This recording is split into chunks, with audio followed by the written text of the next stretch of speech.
Welcome back, everybody, to another episode of the Attract and Stand Out podcast. I'm your host, Darlene Hawley, and I am so excited for my amazing friend, Colleen Biggs, is here with me today. Colleen, thank you for joining me on the podcast. How are you?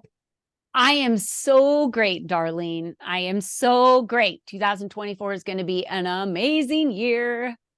Yes, it is. It's already like we're recording this right at the end of 2023. We're creeping into 2024, and I can feel the buzz and the excitement as I know for myself and as I'm working with my clients, like getting ready for the new year. Like there's just such great energy that comes when we're in this space of we get to reflect and recharge and rest and like get ourselves ready for what's coming. So Colleen, tell us a little bit about who you are, what you do, and all that fun stuff. Give us the lowdown. Well, thanks. And I love this time of year because I get to plug into my family more, plug into my grandkids more. It does feel a little bit more relaxed because we create it that way. So I love my friends. I love my family. I love to be fueled and plugged in to them because it's a recharge for me, even socially, and I think that's really why, Darlene, I created the LEAP community.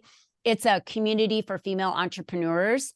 And in this community, because for 22 years, I've been building businesses and launching new businesses, probably about 300 and some now.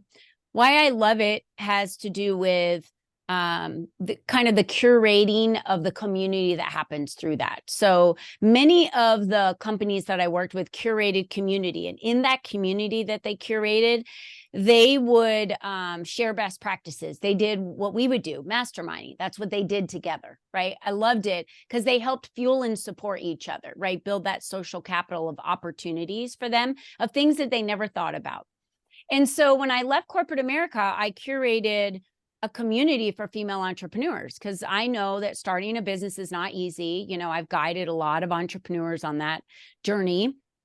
And here I was, an entrepreneur on that journey, and selfishly wanted to be surrounded by a bunch of women that could support me, and I was there to support them. So, in that community, we offer solutions for visibility. Being seen, being heard, and being visible is more than just, going to a networking event. It really is about building your digital footprint online, because if someone hears your name and goes to Google it, which everybody does, they need to be able to see your credibility, like your resume, your business card online, and that's how you can allow SEO work for you. So we do a lot of that in our community with interviews and podcasts and masterclasses and promoting through newsletters and social media. So we do a lot of promotion of our members, but the other half of that really then becomes the support that we offer them in building businesses.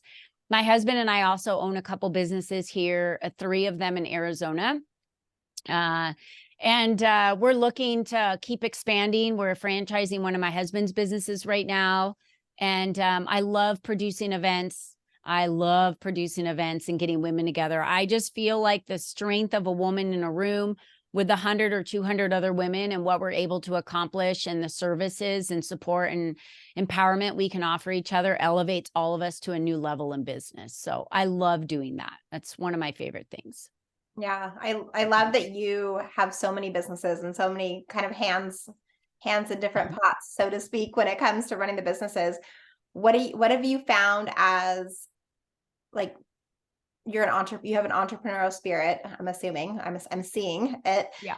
Tell me, like, how did you come to this place where you wanted to start these businesses, and really, like, what was the passion and the driving force behind it for you? I don't think there was I don't remember like a trigger that went off. I do remember before I left corporate America, 5 years before that, if someone would have asked me, and many of the business owners I worked with asked me like, hey, why don't you go start your own business? I'm like, no, I'd rather, support you and impact millions through, supporting all of you. Yeah. And then when I figured out that I just felt like, again, I was suppressed and being seen, being heard, being visible, it really got to a point where I was like, I can't be in this box anymore. There's something about me that wants to get out of here. And that was my drive to become an entrepreneur, was the freedom of choice. Now, with that comes a lot of hardship. So, building a business is not easy. And being a solopreneur, entrepreneur is really, really tough. You know, the next step up from that would be a small business owner where you have employees. And so, you know, our businesses that my husband and I run, they take a lot of work and time, and it's a lot of exchanging time for money. And we know that's not going to last forever. So the businesses we've been buying and building now, we have employees running on purpose and us not needing to be in them day to day because of that.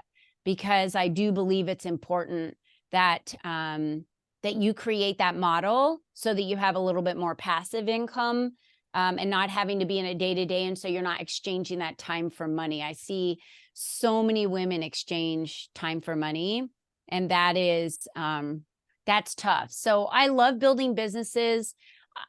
We do have our hands in a lot. It can be a lot.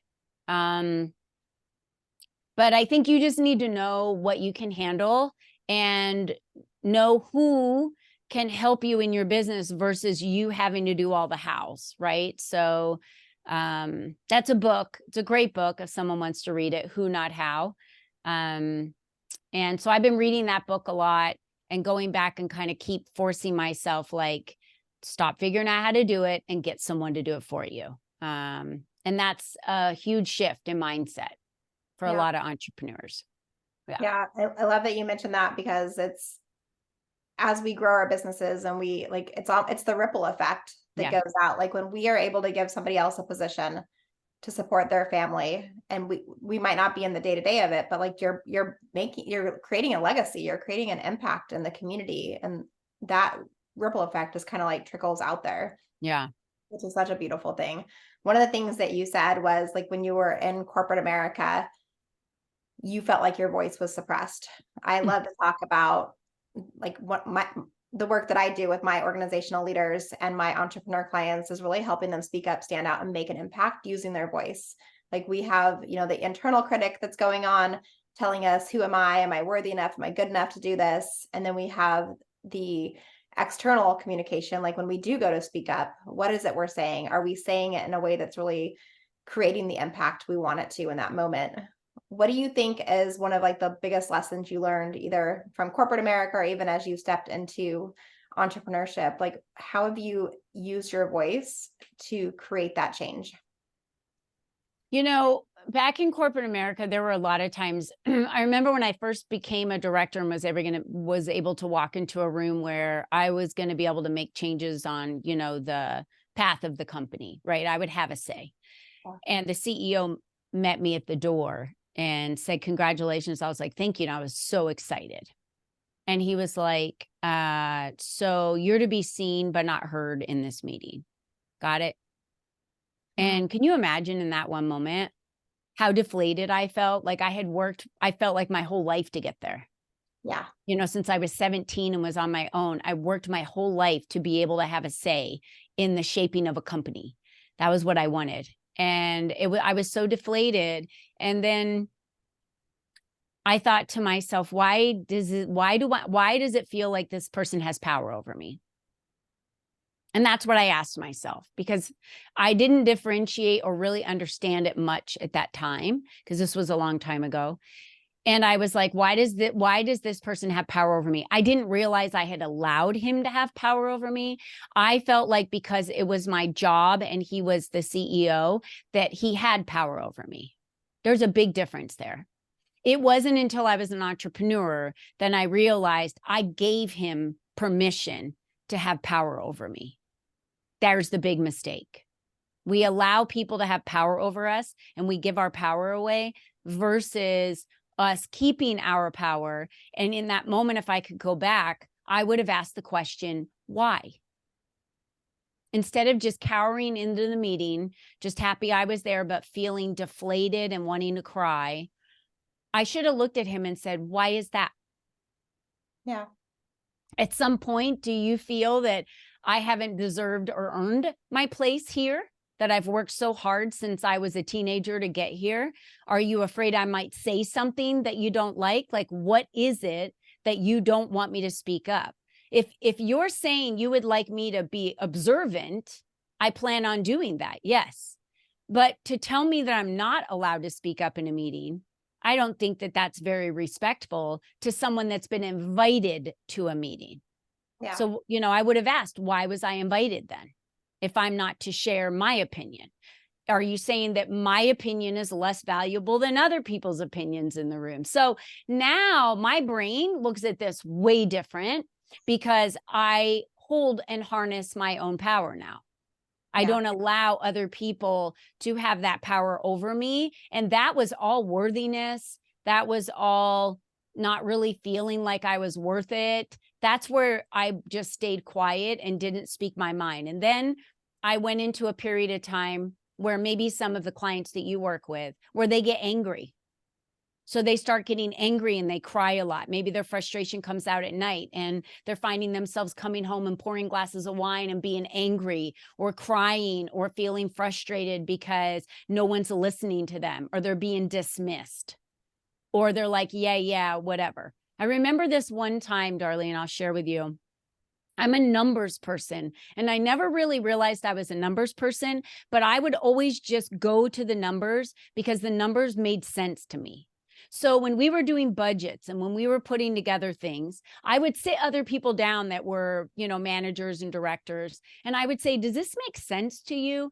They're saying they want us to do more, but the budget isn't allowing it, and they're not changing anything we did last year. So in other words, it's insanity because you want me to do the exact same thing, but you want a different result, but you're not giving me any leeway or budget to have a different result. So how is that fair to us to be able to deliver that? Right. So I went on a research and I did all the numbers and we presented it back to the board. And I got 3 other people from other departments and we all presented it back to the board, and they pretty much laughed us out of the room and said, the budget's not changing. So then I went and found a company that could help us sell more, that was within budget and do something different than we were doing. I'm like, okay, if they won't increase it, maybe we can just do something different. They turned it down. So I just remember telling myself in that moment, it's like an alcoholic that you want to stop drinking won't, because they have to want to stop drinking. I wanted this company to grow, and I think that they thought they wanted the company to grow, but they weren't. Their actions showed that they weren't doing anything. It was just more pressure on us year after year after year without the support or the budget. And I was like, this is insane. I do not want to keep fighting up against a wall. Like, you can't even break through the wall, Darlene. And I'm sure you have clients. And in that case, I would say you need to figure out if you're in the right job and if you're in the right company. If you keep fighting up against walls that will never break, sometimes you have to realize that you need to leave and you need to go to a different company and you need to be in a different position because they're never changing.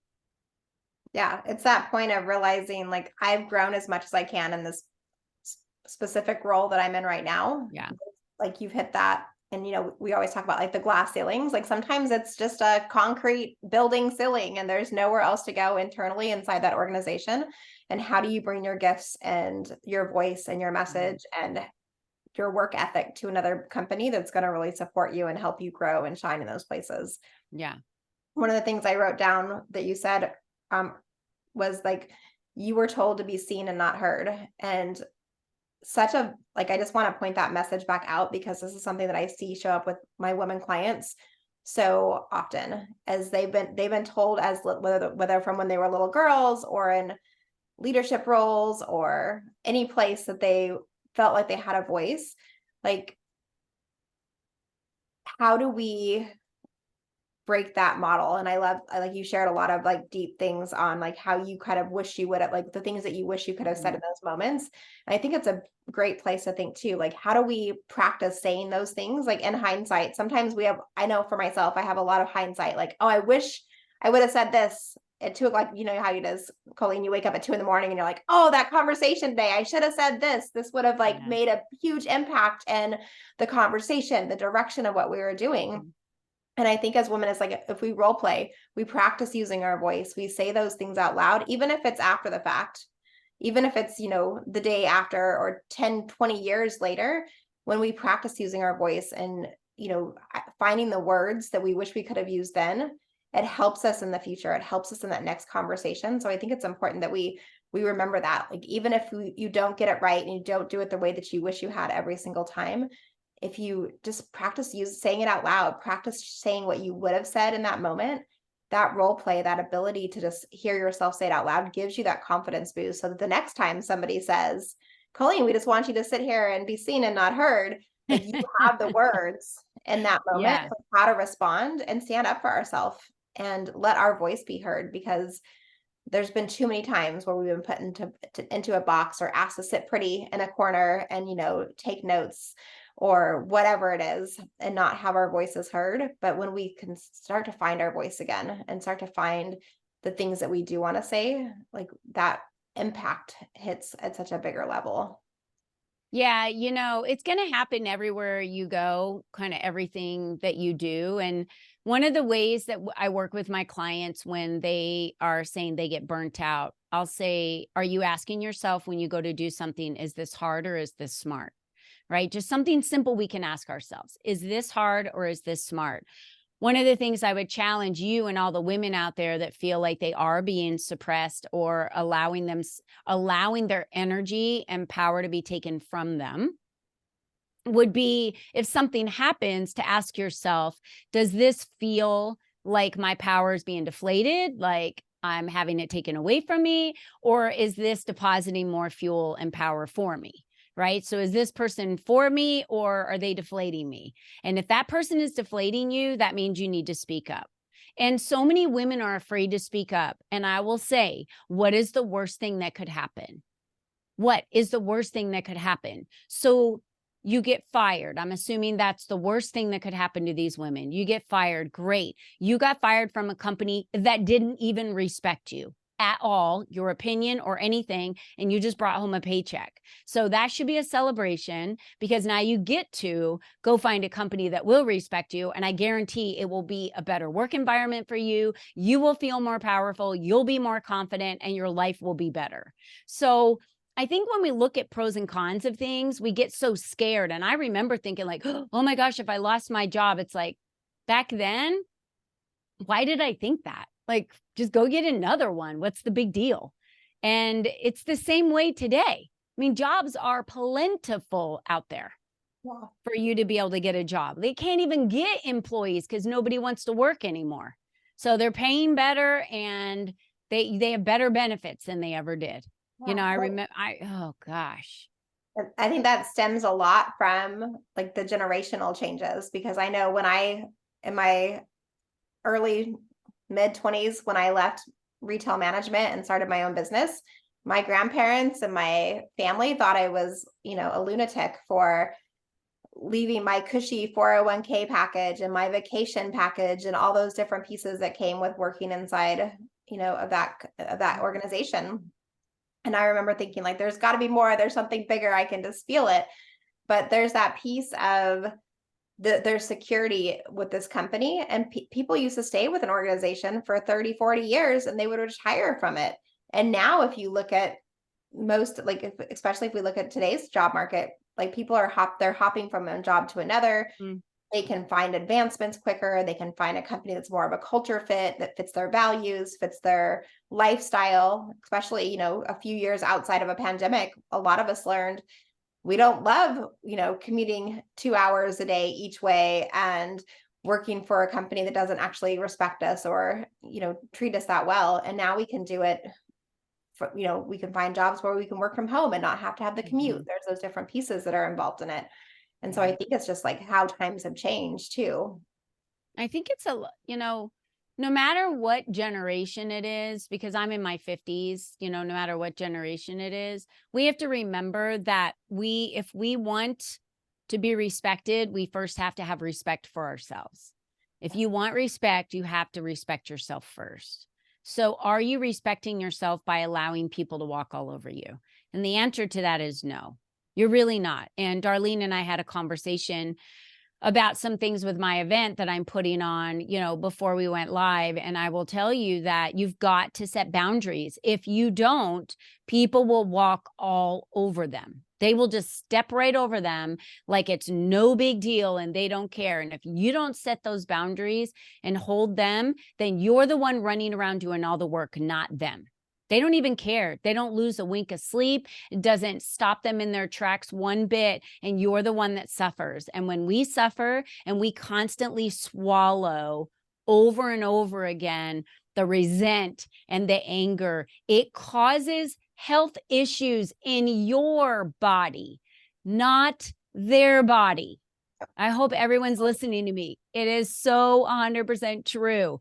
You cause the health problems, the stress in your body. They are unaffected, but they caused it. They're the ones that said it, and then all of a sudden you allowed it. So ask yourself, am I respecting myself in this situation? And if your answer to that is no, then do something about it. And if you don't do something about it, there's nobody to blame but yourself. Yep, absolutely. You made me think of, my clients know I say this all the time, but like 5-6 years ago, I read a book and I forget the name of it. And it said that no was a complete sentence.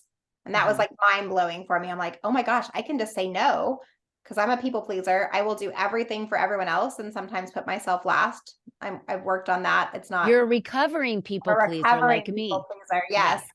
And then there was another sentence that really stood out to me. And it was like, if I'm saying yes to this, what am I saying no to for myself?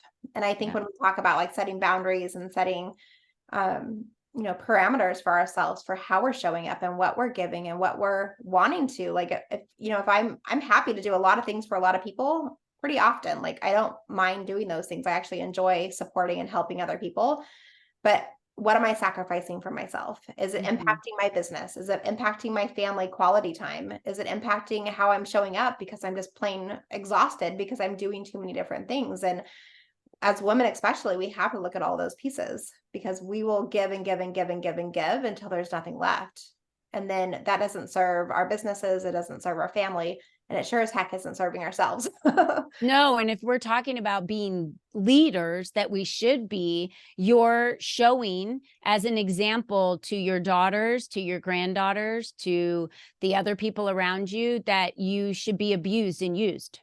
Yeah. You should allow yourself to be abused and used and have nothing left and just kind of just lie there limp because everybody else is more important than you. Absolutely. And sometimes that will get a mom pissed off. I'm like, what is it going to take for me to piss you off enough? And if I mention their daughter's name, I'm like, oh, do you want, if she was the one at work and someone spoke to her that way, would you want to defend her? Well, of course I would. Then why don't you want to defend yourself? Because she's watching you not defend herself, and she's going to be you in 10 years at that same job, because that's what you're teaching her. And then they just bust out, crying. And then they're like, oh, I didn't realize. I'm like, she's watching you. She wants to be you. Yeah. That next What do you generation want to is teach her? all eyes on you. Yeah. Whether we want them to be watching some of the things we do or not, right? Yeah. That is what my wake up call was. It really was. Like, I was raising these strong, independent girls, and I was just I felt weak at corporate America. I felt weak. And it was like, I'm done. Even if I don't know if I'm going to be able to make it, even though if I don't know, I believe in myself and I'm going to do whatever it takes, because I'm done with this.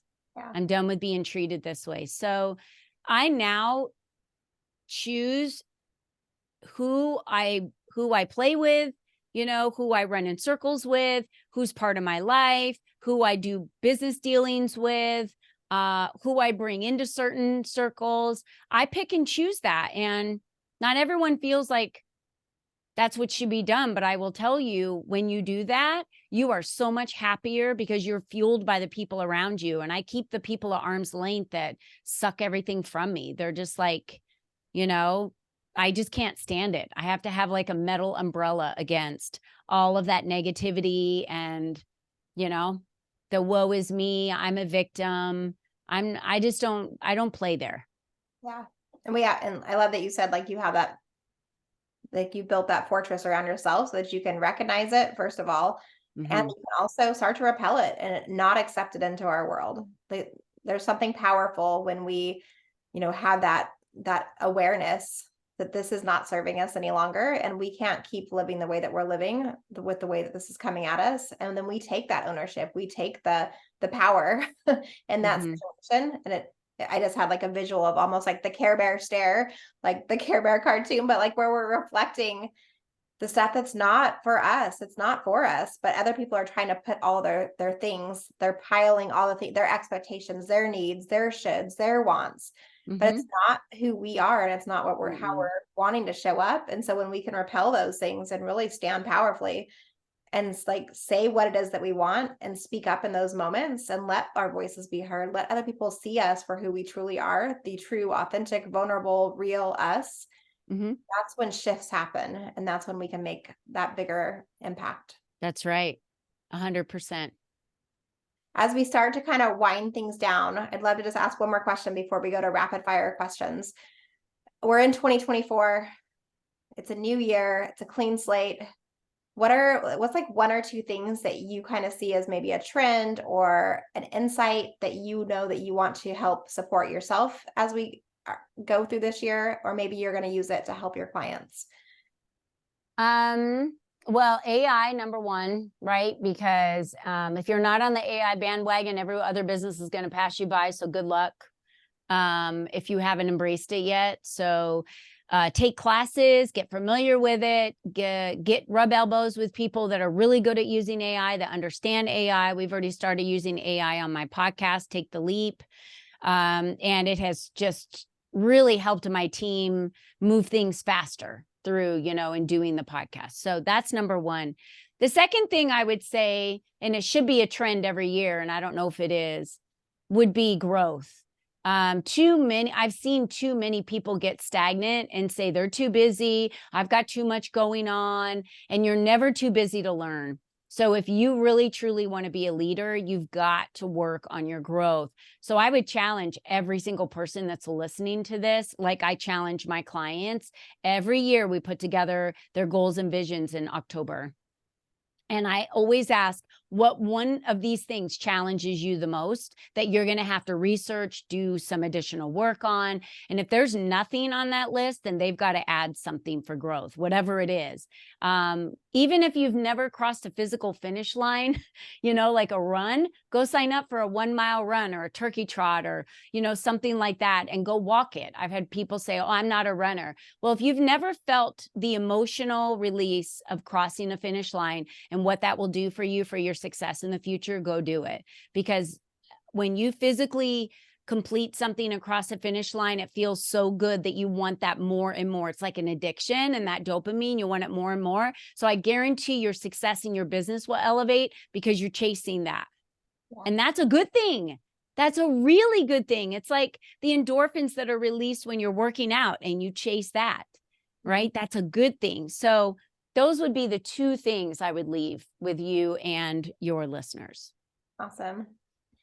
So we're going to go to rapid fire questions. And I just would love to know from you, Colleen, if I could buy you a plane ticket and you could go anywhere in the world right this minute, where would you go and why? I would go to Switzerland because I've always dreamed of going to Switzerland. And I want to go up on the mountains and just smell the air. I hear it's so clean. I would just go to Switzerland. I don't know why exactly. I just think it's beautiful. Yeah, I will pack my bag and join you. Sounds great. When you need to relax and reset and recharge, what is something you like to do or somewhere you like to go to help you reconnect with yourself? My husband. So when I need to recharge, I get that recharge from my husband. There's just a connection that we have. And I haven't had that my entire life. We've only been married for 16 years, but I can just kind of melt into it. And it allows me just to feel completely safe, and I can think, if that makes sense. Everything kind of goes away and I can just think. So that's my safe space. I love that. As a leader and an entrepreneur, what would you say is part of the impact and legacy you want to leave? What would you like to leave for the next generation to come? I think the biggest thing for me is realizing that life isn't really revolving around things and content, and there's just so much out there. Human babies, if left alone and not held, die.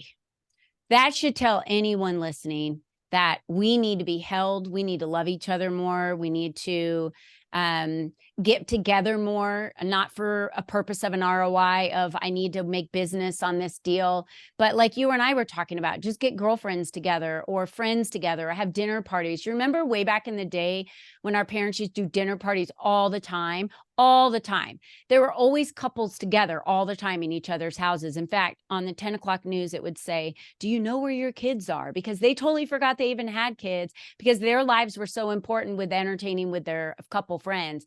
Why don't we do that more? Why don't we get together with people more?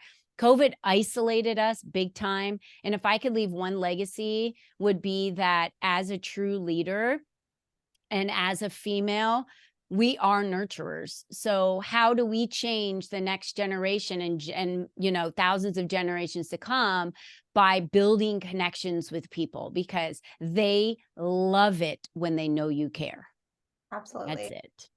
I love that. And I totally giggled when you brought back that, like, do you know where your children are? Because that's come up in like 3 or 4 conversations in the past couple of months.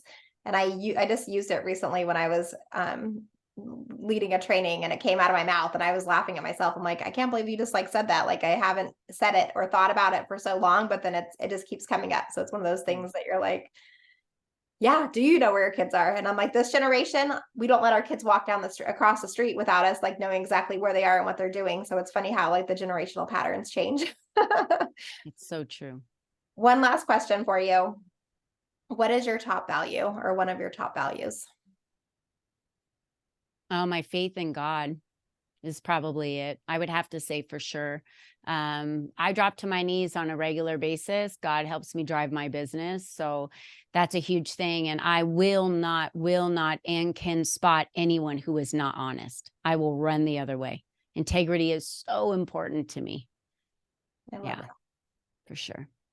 Well, Colleen, thank you so much for being a guest on the podcast. It was such an honor to interview you and get some of your insights. I know people are going to want to connect with you. Where is the best place for them to connect with you at? It's super easy. Go to ColleenBiggs.net. You can click on the button right at the top that says, you know, to book a call with Colleen if you want to get to know me and have a conversation. If you're like, nah, I don't really want to book a call with you, then I say one of the best things to do is just follow me on social media and get to know me a little bit, right? You can see all my grandkids and my life and kind of how I live and what I do. So Instagram's awesome at Colleen Biggs. You can follow me at Colleen Biggs on Facebook. So LinkedIn is the same. And if you can't remember any of that, just Google Colleen Biggs. I'm everywhere.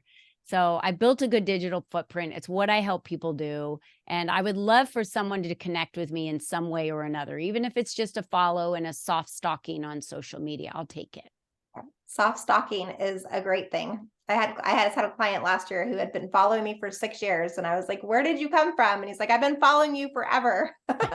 It's the best thing. Well, thank you so much, everybody, for joining us for another episode of the Attract and Stand Out podcast. It would mean the absolute world to me if you would subscribe to the podcast, as well as leave a review. Send me a screenshot that you left a review, and I will send you a gift card for your next coffee. I would love to support your caffeine addiction because you supported this amazing podcast and interviewing people like Colleen. All right, everybody, that's a wrap. As always, remember, I believe in you. You're allowed to stand out. You're allowed to shine. You're allowed to be you. We'll see you next time.